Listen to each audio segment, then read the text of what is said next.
Hello student, good morning to all. हम morphology of flowering plants पुष्पीय पादपों की सॉरी आकारिकी के बारे में पढ़ रहे हैं चैप्टर 5 में। अभी तक हमने जड़ और तने के आकारिकी के बारे में जाना, उसके रूपांतरण के बारे में जाना। आज हम पढ़ेंगे पत्ती की मॉर्फोलॉजी क्या होती है फ्लावरिंग प्लांट्स में।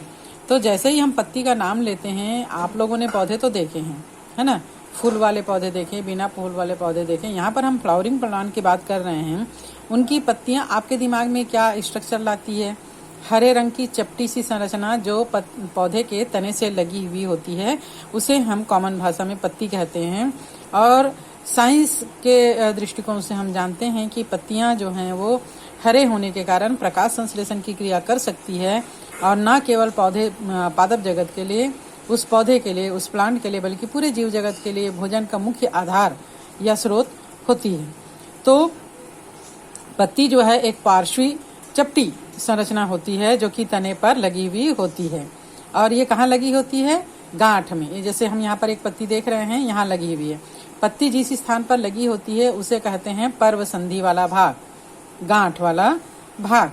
और इसके कक्ष में जनरली मैक्सिमम पत्ती के यहाँ पर कक्ष में जहाँ से पत्ती लगी है वहाँ पर एक छोटी सी कलिका या बड़ होती है, इसे कक्षी कलिका कहते हैं।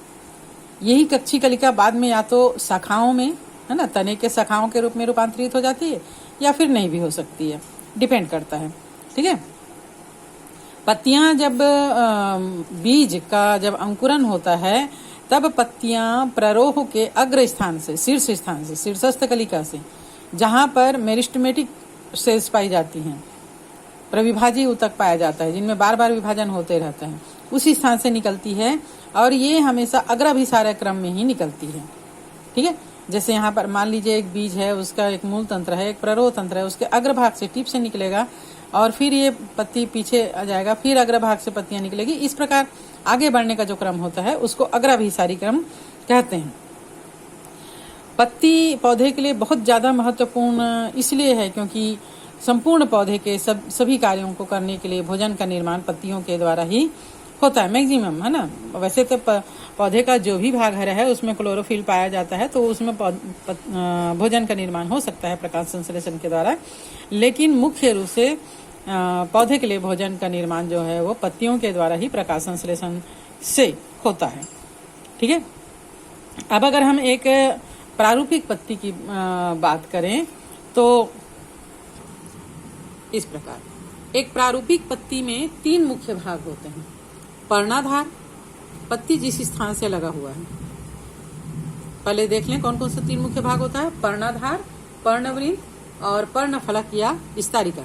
तो पत्ती तने के जिस भाग से लगा होता है, जिस स्थान से लगा होता है, उसे कहते हैं पर्णाधार।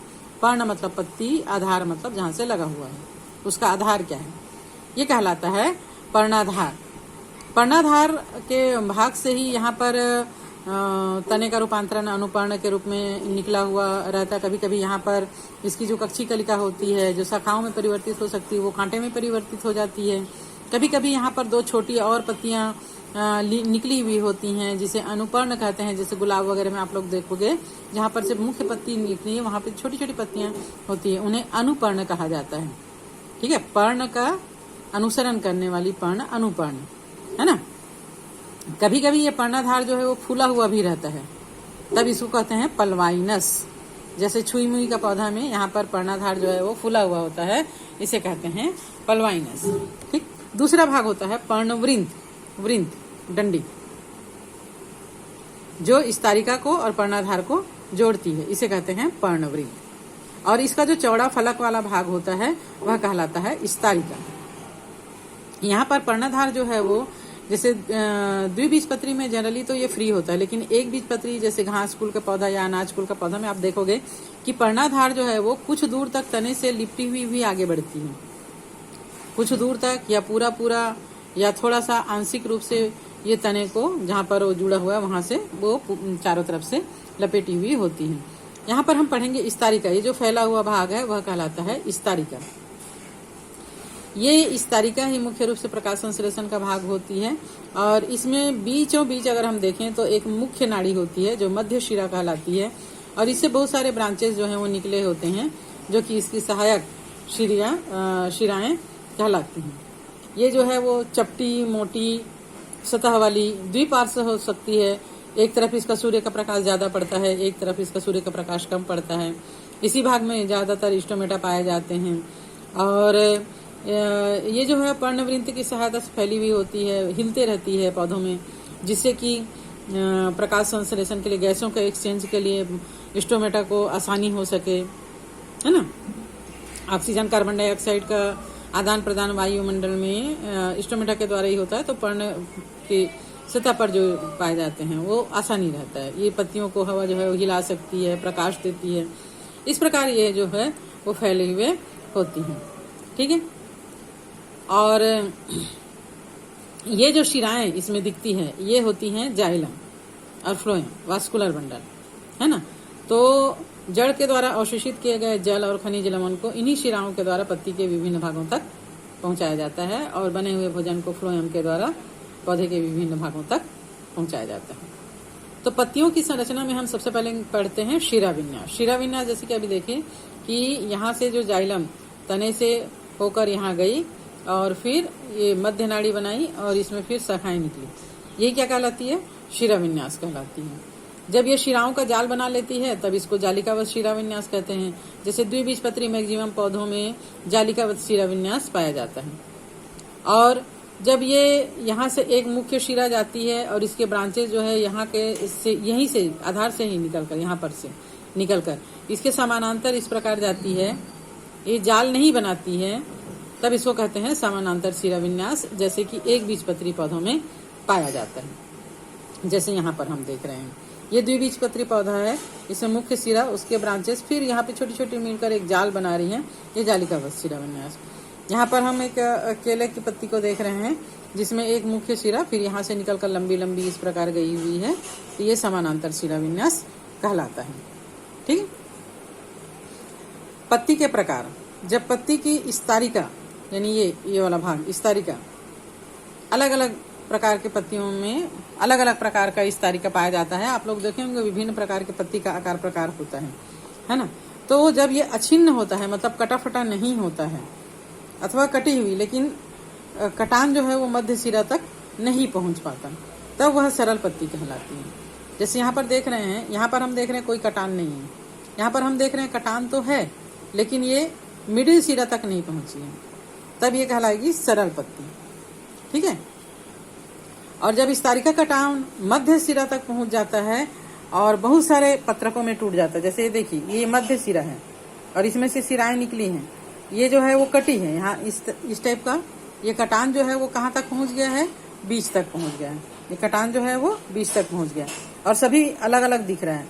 ये इतनी सारी पत्तियां नहीं है, ये एक ही पत्ती है, लेकिन इसका कटान जो है वो मध्य सिरा तक पहुंच गया। जैसे इसमें भी हम देख रहे हैं ये एक ही पत्ती है, लेकिन इसका जो कटाव है वो पूरा पूरा मध्य सिरा तक पहुंच गया है, ठीक है।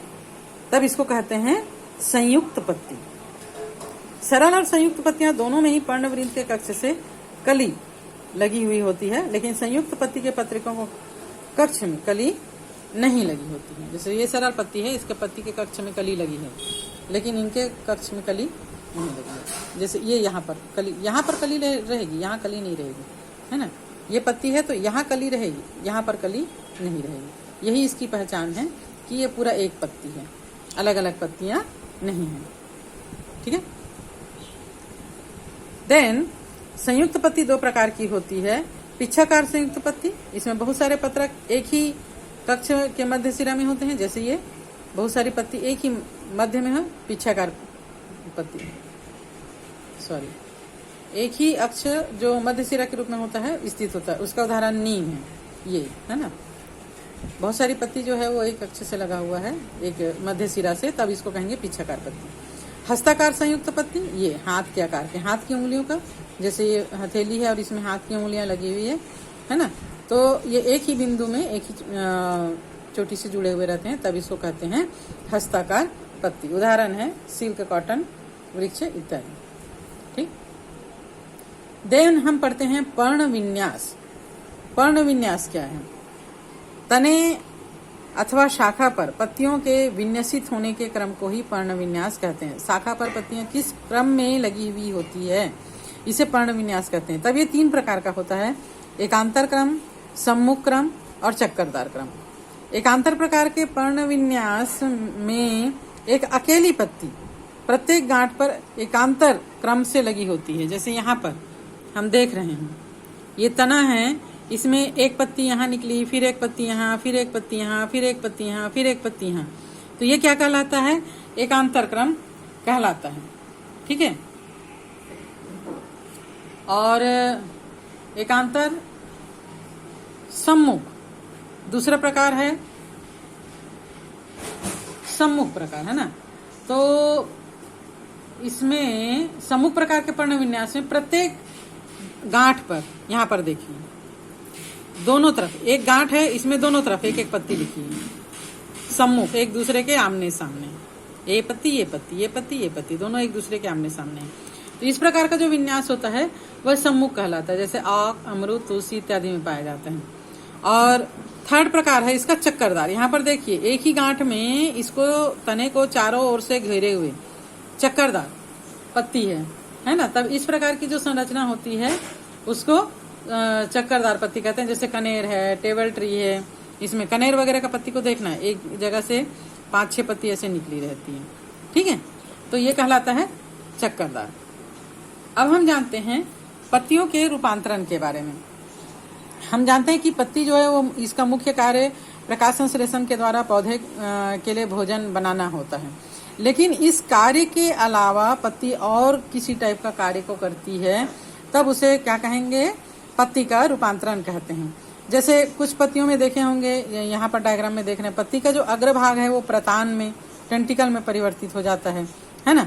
तब ये चढ़ने का काम करता है मटर वगैरह में। कुछ में ये जो है कांटे के रूप में परिवर्तित हो जाता है पत्ती, शूल या कांटे के रूप में, तब ये रक्षा का काम करता है। जैसे यहाँ पर कैक्टस में हम देख रहे हैं, ये जो हरा दिख रहा है वो तना है और पत्तियां जो हैं वो कांटे के रूप में परिवर्तित हो गई हैं, तब इसको कहेंगे कांटेदार, है ना। मतलब ये रूपांतरण हो गया। और ये प्याज और लहसुन में अगर देखते हो, ये जो है वो संघनित तना है, ये जो दिख रहा है वो क्या है? संघनित तना, इसके नीचे जड़ रहता है। और ये जो है जो इसके शल्क बनाती हैं, जो गोल बल्ब जिसको हम खाते हैं, ये है पत्तियों का रूपांतरण। ठीक है, ये पत्तियां होती हैं जो भोजन को संचय करके मोटी हो जाती है और फूल जाती है। इसी प्रकार लहसुन में भी अलग अलग जो कली होती है वो पत्तियों का रूपांतरण होती है, जो भोजन संग्रह का काम करती है। कुछ कीटाहारी पक्षी की जो पौधे कीटों का भक्षण करते हैं, जैसे आप लोगों ने घटपर्णी के बारे में पढ़ा है, ड्रोसेरा के बारे में पढ़ा है, तो इनमें पत्ती जो है वो घटपर्णी में घड़े के आकार का हो जाता है। ड्रोसेरा में इसमें कांटक या चिपचिपा लसलसा पदार्थ आ जाता है, जो कि कीड़ों का भक्षण करने के काम आता है। जैसे उदाहरण घटपन्नी, वीनस, फ्लाइट रेप इत्यादि। यूट्रिकुलेरिया आप लोगों ने 10th में पढ़ा होगा, नहीं पढ़ा होगा तभी हम देखेंगे। यूट्रिकुलेरिया में पत्तियों में छोटे छोटे बल्ब या गुब्बारे के समान संरचना बन जाती है जो कीटों का भक्षण करती है।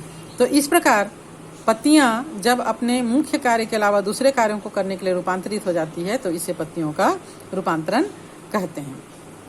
आज का इतना ही। नेक्स्ट डे हम पढ़ेंगे पुष्प क्रम के बारे में।